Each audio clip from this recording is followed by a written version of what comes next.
श्री महालक्ष्मी समृद्धि और धन की देवी हमारे जीवन को आनंद से भरने वाली शक्तिदात्री माँ हैं। उनके व्रत का पालन करना एक अद्वितीय तपस्या है जो हमें धन, समृद्धि और सुख की कमी को दूर करने का वादा करती है। आज हम सभी मिलकर उनकी कृपा के अनमोल वर्तमानों की गहराइयों में बसने वाले इस व्रत कथा को सुनेंगे। गुरुवार की व्रत कथा जिसे हम आज सुनेंगे, जो हमें धार्मिकता और उद्धारण की दिशा में मार्गदर्शन करती है। गुरुवार का दिन ब्रह्मा, विष्णु और महेश की कृपा से युक्त होता है और इसी दिन श्री महालक्ष्मी का व्रत करना एक विशेष महत्वपूर्णता लाता है।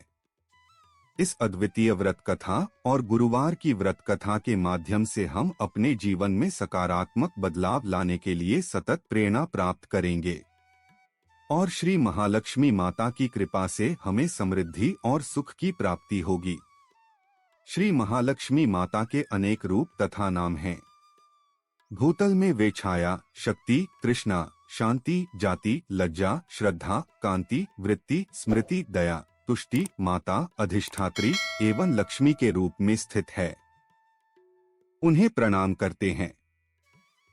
कैलाश पर्वत पर पार्वती, क्षीर सागर में सिंधु कन्या, स्वर्गलोक में महालक्ष्मी, भूलोक में लक्ष्मी, ब्रह्मलोक में सावित्री, ग्वालों में राधिका, वृंदावन में रासेश्वरी, चंदनवन में चंद्रा, चंपकवन में गिरजा, पद्मवन में पद्मा, मालती वन में मालती, कुंदनवन में कुंदवती, केतकी वन में सुशीला, कदम्बवन में कदम्बमाला, राजप्रसाद में राजलक्ष्मी और घर घर में गृहलक्ष्मी इन विभिन्न नामों से पहचानी जाती है। इस तरह सर्वथा चारों और सर्वभूत में सुपरिचित माता श्री महालक्ष्मी की यह कथा है। अब हम इसका श्रवण पठन करेंगे। भारतवर्ष के सौराष्ट्र देश में द्वापर युग की यह कहानी हुई है। सौराष्ट्र में उस समय भद्रश्रवा नाम के राजा थे। वे बड़े पराक्रमी राजा थे। 4 वेद, 6 शास्त्र, 18 पुराणों का उन्हें ज्ञान था। उनकी रानी का नाम सुरचंद्रिका था। रानी दिखने में सुंदर और सुलक्षणा थी तथा पतिव्रता थी। उन दोनों को 7 पुत्र तथा उसके बाद एक कन्या का वरदान मिला था।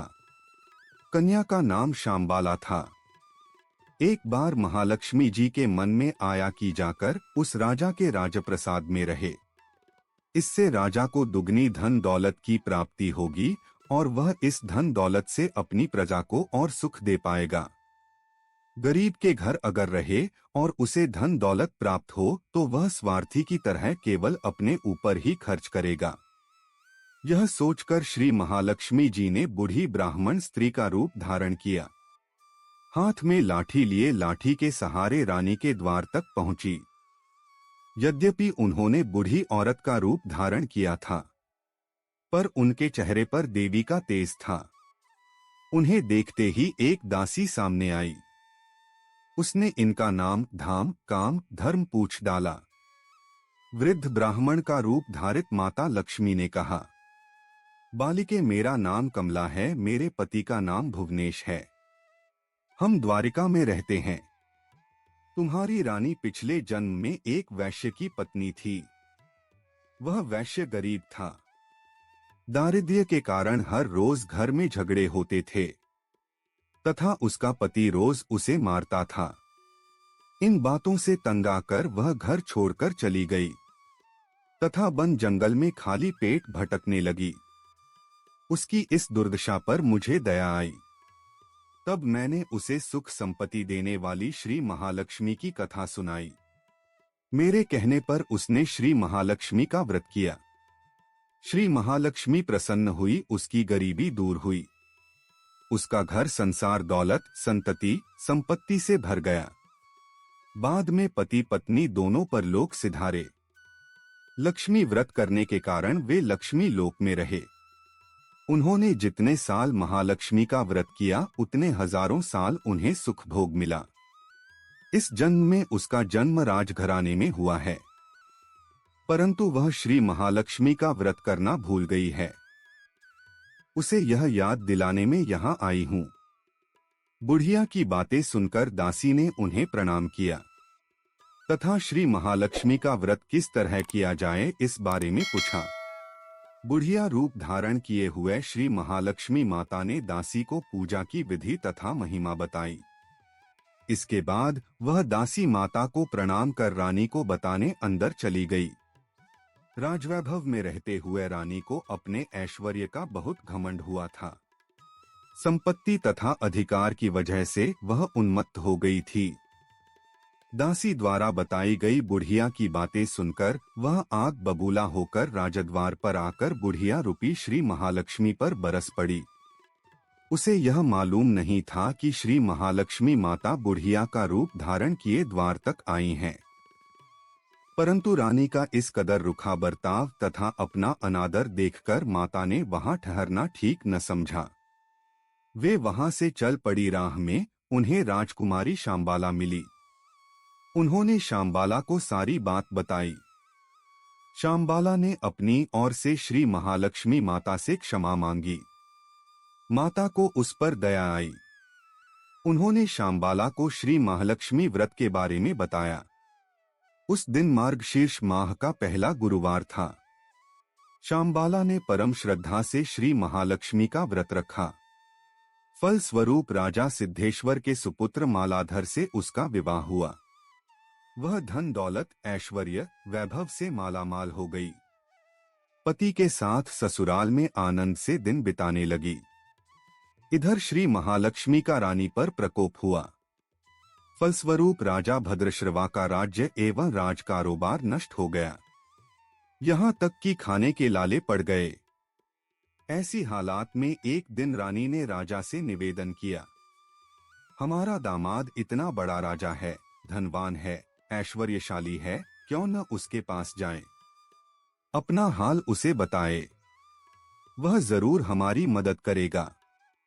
इस बात पर राजा भद्रश्रवा दामाद के पास रवाना हुए। राज्य में पहुंचकर एक तालाब के किनारे थोड़ी देर विश्राम लेने के लिए ठहरे। तालाब से पानी लेने आते जाते दसियों ने उन्हें देखा। उन्होंने विनम्रता से उनकी पूछताछ की। जब उन्हें यह मालूम हुआ कि वे रानी शांबाला के पिता हैं, तो दौड़ते हुए जाकर उन्होंने रानी को सारी बात बताई। रानी ने दासी के हाथ राज परिधान भेजकर बड़े ठाठ से उनका स्वागत तथा आदर सत्कार किया, खान पान करवाया। जब वे लौटने लगे तो सोने की मोहरों से भरा घड़ा दिया। राजा भद्रश्रवा जब वापस लौटे तो उन्हें देखकर रानी सुरकचंद्रिका खुश हुई। उन्होंने सोने की मोहरों से भरे घड़े का मुंह खोला, पर घड़े में धन के बदले कोयले मिले। यह सब श्री महालक्ष्मी के प्रकोप से हुआ। इस प्रकार दुर्दशा में और कई दिन बीत गए। इस बार रानी स्वयं अपनी कन्या के पास गई। वह दिन मार्गशीर्ष माह का अंतिम गुरुवार था। शांबाला ने श्री महालक्ष्मी का व्रत किया, पूजा की, अपनी माता से भी व्रत करवाया। इसके बाद रानी अपने घर आई। श्री महालक्ष्मी का व्रत रखने पर उसे फिर से अपना राजपाट, धन दौलत, ऐश्वर्य प्राप्त हुआ। वह फिर से सुख शांति आनंदमय जीवन बिताने लगी। कुछ दिनों बाद राजकन्या शांबाला अपने पिता के घर आई। उसे अपने घर देखकर सुरकचंद्रिका को पुरानी बातें याद आई। यही कि शांबाला ने अपने पिता को घड़ा भर कोयला दिया था और उसे तो कुछ भी नहीं दिया था। इसी कारण शांबाला को पिता के घर आने पर उसका कोई आदर आतिथ्य नहीं हुआ, बल्कि अनादर हुआ। पर उसने इस बात का बुरा नहीं माना। अपने घर लौटते समय उसने पिता के घर से थोड़ा नमक ले लिया। अपने घर लौटने पर उसके पति ने पूछ, अपने मायके से क्या लाई हो? इस पर उसने जवाब दिया, वहां का सार लाई हूं। पति ने पूछा, इसका मतलब क्या हुआ? शांबाला ने कहा, थोड़ा धीरज रखे, सब मालूम हो जाएगा। उस दिन शांबाला ने सारा भोजन नमक डाले बिना बनाया और परोसा। पति ने खाना चखा। सारा खाना नमक बिना था, इसलिए स्वाद न आया। फिर शांबाला ने थाली में नमक डाला, इससे सारा भोजन स्वादिष्ट लगने लगा। तब शांबाला ने पति से कहा, यही है वह मायके से लाया हुआ सार। पति को उसकी बात सही लगी, फिर वह दोनों हंसी मजाक करते हुए भोजन करने लगे। कहा गया है कि इस तरह जो कोई श्रद्धा भाव से श्री महालक्ष्मी की पूजा करे, उसे माता की कृपा प्राप्त होती है, सुख संपत्ति शांति प्राप्त होती है, सभी मनोकामनाएं पूरी होती है। परंतु यह सब प्राप्त होने पर माता की पूजा को भूलना नहीं चाहिए। हर गुरुवार को व्रत पाठ अवश्य करना चाहिए। इस तरह श्री महालक्ष्मी की महिमा भक्तों की मनोकामना पूरी करती है। इस प्रकार श्री महालक्ष्मी की गुरुवार की कथा संपूर्ण होती है। अगर हमारा प्रयास अच्छा लगे please like share and subscribe. धन्यवाद।